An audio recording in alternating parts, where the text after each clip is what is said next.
नमस्कार, मी पल्लवी पडते. आजच्या या मातृदिनविशेष एक छोटीशी आणि एक वेगळी कविता आईवर. या कवितेचं नाव आहे साठवणीचं गाठोडं. मैत्रिणींनो आठवा जरा तुमच्या साठवणीच्या गाठोड्यात काय काय असतं.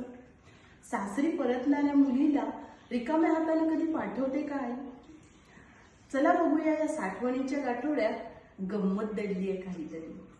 माहेरी आली मुलगी की आईला तिला हे देऊ की ते देऊ असं होतं. माहेर परक असतं कोण म्हणतं. या साठवणीच्या गाठोड्यात डोकावून तरी बघा, भरभरून प्रेम दडलेलं असतं. मावशी काय आई काय दोघींची सारखीच तरा.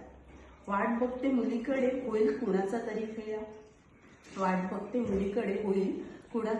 फेरा.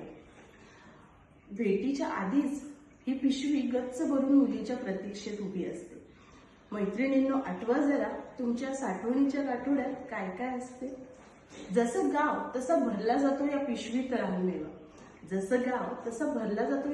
रानमेवा. हे ठेवते सांभाळून ते ठेवते सांभाळून. उशीर झाला यावर्षी मुलीला मसाला बनवायला हवा. पापड बाल लोणची कुरडया शेवया फेण्या वाळवणीच्या पदार्थांचा जणूत हवा. कांदा लसूण चटणी नारळ सुकी मच्छी यादी पडेल कमी. गच्च जरी पिशवी वस्तूंची नीटनेटकी आखली तरी काहीतरी राहिली नाही आईची चिंता मनोमनी. माहेर सुटलं की या पिशवीत जाणू लागते आईच्या वात्सल्याची ऊब थोडी थोडी. सासरी उघडून बघताच कळते या पिशवीची गोडी.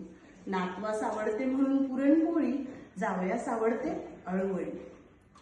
कधी या पिशवीत गावचे तांदूळ घावणी आंबोळीचं पीठ.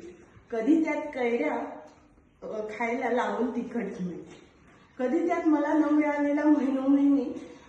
मिळालेला खाऊ असतो. माझ्या लक्षात नसला तरी तिच्या बरोबर लक्षात असतो. कधी त्यात वर्षभरासाठी लागणारी कोकम आंबोशी चिंच. कधी त्यात मोरांब्याची बरणी शोभे उंच. कधी त्यात 2 महिन्यांपूर्वीचं जपून ठेवलेलं वाण. कधी त्यात मी तिच्या नकळत बघून ठेवलेली तिची मोरपंखी पैठणी छान. खरं तर आई गावची असो किंवा शहरी असो, सुशिक्षित असो किंवा अशिक्षित असो, हे साठवणीचं गाठोडं, ही साठवणीची पिशवी साऱ्या माहेरी भरली जाते. म्हणून मैत्रिणींनो आठवा जरा तुमच्या साठवणीच्या गाठोड्यात काय काय असते. धन्यवाद.